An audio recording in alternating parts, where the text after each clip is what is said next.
여러분, 푸드테크 산업이 발전하면 좋은 게 하나 더 있습니다. 한국 농업에 새로운 기회가 될 수 있다는 사실인데요. 먼저 제가 우리나라 농업이 현재 처해 있는 현실을 냉정하게 한번 짚어보겠습니다. 앞에 보시는 그래프는 97년과 2020년을 비교한 통계인데요.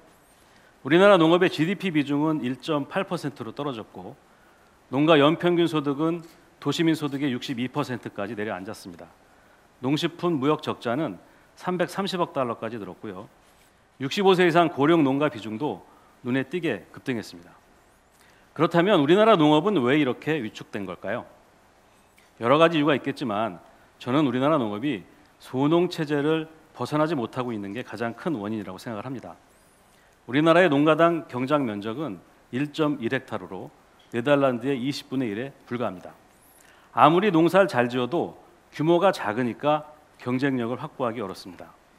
우리 정부가 농업 분야에 연간 16조 원의 예산을 쏟아붓고 있지만 결과는 사실 신통치 못합니다. 왜 그럴까요? 그건 정부의 지원이 첫째, 인프라나 플랫폼이 아닌 개별 소농을 대상으로 이루어지고 있고 둘째로는 작물 생산에만 집중돼 있기 때문입니다. 전국의 농가를 다녀보면 흔하게 보이는 게 있죠. 바로 녹슨 트랙터입니다. 고장이 나면 고쳐 쓰는 것보다 차라리 정부 지원금으로 새로 사는 게 더 싸게 먹히기 때문이죠. 또 작물 생산에만 보조금이 나오다 보니까 판로를 고려하지 않고 그냥 생산합니다. 해마다 농산물 가격 급등락이 반복되는 이유가 바로 그 때문이죠. 자, 그렇다면 제가 지금 화면에 띄운 이 그림을 잘 봐주십시오. 앞에서 저희 장대영 회장님께서도 언급하셨지만 푸드테크 산업에 대한 새로운 정의를 그림으로 표현한 겁니다. 종자부터 재배, 가공, 유통, 물류, 외식까지 이른바 씨앗부터 식탁까지 모든 것이 사실은 푸드테크 밸류 체인입니다. 앞으로의 농업 정책은 이 푸드테크 밸류 체인의 맨 끝단부터 고려해야 한다는 게 저희의 생각입니다.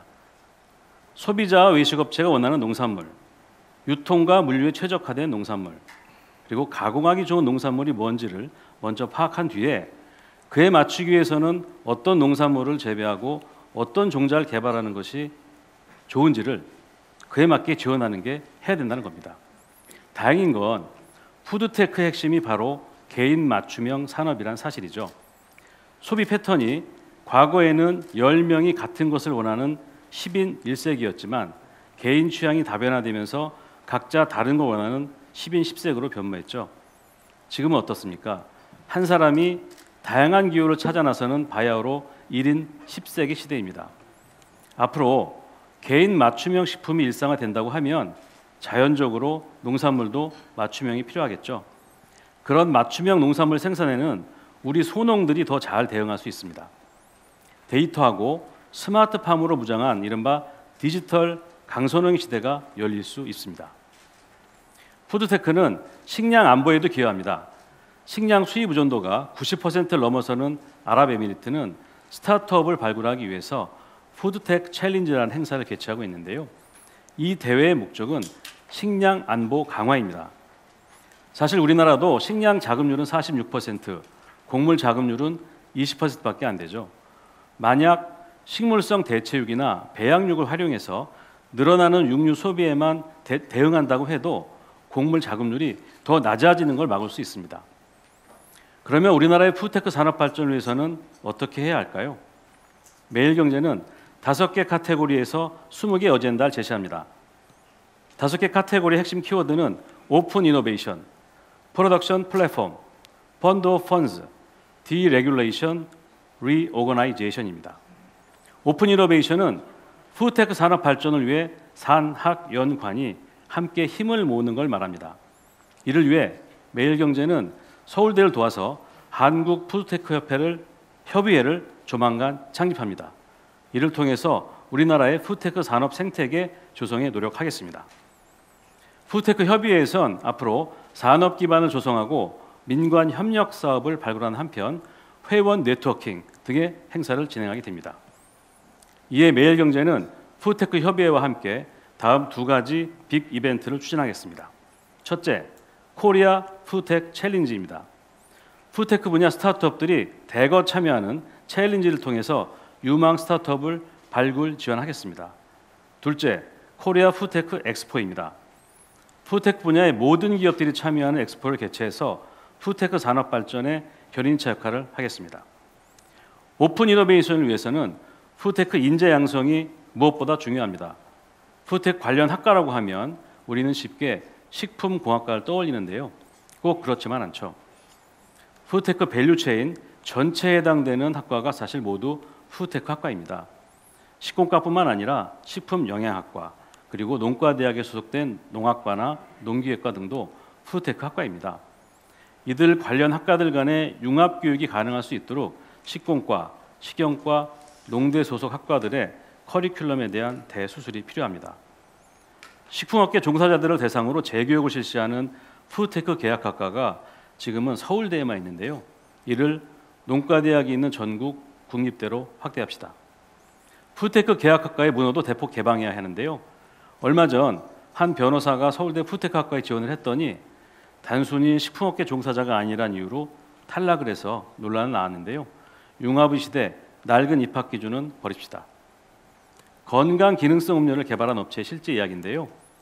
새 음료 개발에 성공한 뒤에 양산을 위해서 실증 테스트를 진행할 음료 제조시설을 찾았는데 결국 실패했습니다. 익산에 있는 국가식품클러스터에 다양한 양산 테스트 설비가 있었지만 입주해 있지 않은 기업엔 그 차례가 돌아오지 않았습니다. 이런 문제를 해결할 수 있도록 국가식품클러스터에 개방형 원스톱 서비스를 도입합시다. 식품클러스터에 입주하지 않은 기업에도 실증 테스트 설비를 전면 개방해야 합니다. 그리고 식품 제조시설에 대한 전국 단위 디지털 플랫폼을 구축해야 하는데요. 대기업, 중소기업, 학교, 연구기관 등에서 다양한 식품 제조 실증 테스트 설비를 보유하고 있지만 공유되지 않고 있거든요. 이런 거를 리스트업한 뒤에 개방형으로 운영합시다. 또 새로 개발한 신제품을 OEM 공장에 맡겼다가 낭패를 당한 경우도 저희가 자주 볼 수 있는데요. 신제품의 제조 방법, 즉 레시피를 그 공장에서 다른 곳으로 빼돌린 겁니다. 유럽과 미국 같은 선진국에서 식품 용기에 보면 판매원은 표기가 되어 있지만 제조원은 적어놓지 않느냐 이유가 있거든요. 그건 개발 회사를 보호하기 위한 조치라고 합니다. 주문형 반도체만 수주해서 생산 납품하는 대만의 TSMC 잘 나가는 거 아시죠? 우리나라의 푸드테크 산업 발전을 위해서는 식품업계의 TSMC를 육성해야 합니다. 스타트업은 신제품 개발에 몰두하고 생산은 최첨단 공장이 대행할 수 있도록 합시다. 실버 세대를 위한 건강 대용식을 개발한 스타트업이 있는데요. 아마 이 자리에 와 있는 걸로 알고 있습니다. 여기에 들어가는 블루베리 분말을 국내에서 구할 수 없다고 합니다. 그러니까 어쩔 수 없이 중국 알리바바 전자상거래 사이트에 들어가서 블루베리 분말로 검색을 했더니 무려 800개 업체가 나왔다고 합니다. 국산을 쓰고 싶어도 어쩔 수 없이 중국산을 써야 하는 게 지금의 상황인 셈입니다. 소부장 사태, 반도체에서만 일어나리라는 보장이 없습니다. 식품 소재 국산화 시급합니다. 시장 규모가 작아서 한 기업이 대응하기 어렵다면 여러 기업, 여러 연구소가 힘을 합치면 되지 않을까요? 앞서 말씀드린 한국 푸드테크 협의회가 해낼 수 있습니다.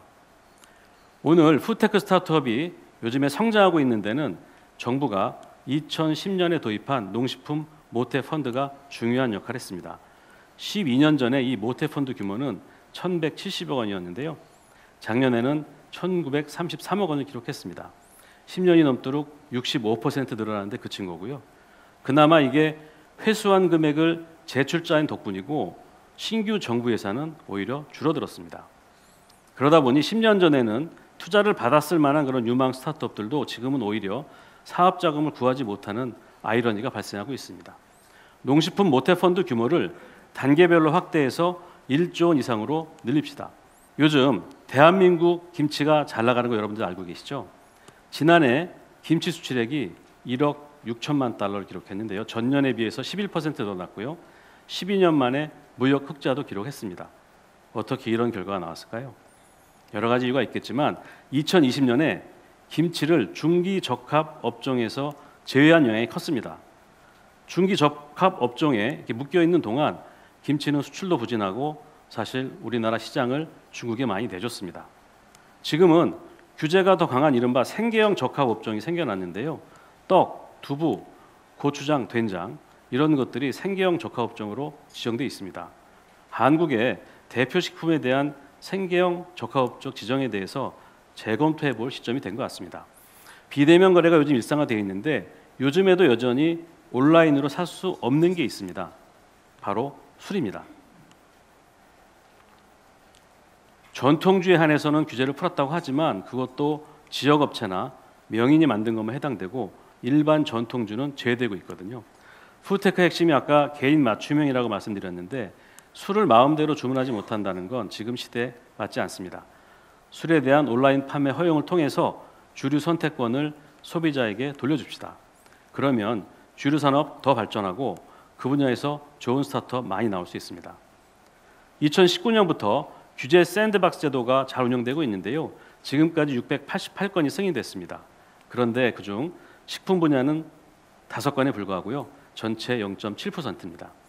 대한상공회의소에서 얼마 전 식품 기업을 대상으로 설문조사를 했더니 90%의 기업이 새 정부에서 규제 샌드박스를 더 활성화해야 한다 이렇게 답했다고 합니다. 식품 분야의 규제 샌드박스 획기적으로 늘립시다. 세계 최고의 혁신 기업 아까도 나왔지만 테슬라 자율주행차 관련해서는 뭘 해도 세계 최초입니다. 그래서 당국은 일단 허용을 해주고 모니터링을 하다가 문제가 생기면 중단시킨 뒤에 그 해결 방법을 찾게 합니다. 한 번 실수는 허용하지만 2번 실수는 절대로 허용하지 않는 방식인데요. 이게 바로 저는 테슬라가 세계 최고를 유지하는 비결이라고 생각합니다. 이제는 국민 건강에 직접적인 유해가 되지 않는 한은 미리 정해지지 않은 건 허용하는 네거티브 규제를 도입합시다. 마지막입니다.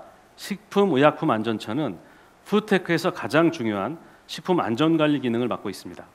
그런데 한 곳에서 식품과 의약품 안전관리를 동시에 담당하고 있다 보니까 아무래도 안전기준을 보수적으로 바라보는 경향이 강합니다. 푸드테크 기업들이 식약처의 안전관리 규제에 불만을 제기하는 배경이 바로 이건데요. 미래 푸드테크 산업 진흥을 위해서는 식품 안전관리와 의약품 안전관리 기능은 분리하는 게 바람직하다는 판단입니다. 식약처에서 분리한 식품 안전관리 기능을 국립농산물품질관리원 그리고 수산물품질관리원의 식품안전기능과 합쳐서 농수산식품안전처로 통합해 운영할 것을 제안합니다. 저희가 오늘 많은 어젠더를 던졌는데요. 이걸 다 하루아침에 전부 도입할 수는 없을 겁니다. 중요한 건 어젠다 몇 개보다 중요한 건 사실 우리의 마인드인데요. 푸드테크가 한국의 미래를 이끌어 나갈 핵심 산업이 될 수 있다는 그런 희망을 가슴속에 안고 안전하게 돌아가시길 바라겠습니다. 감사합니다.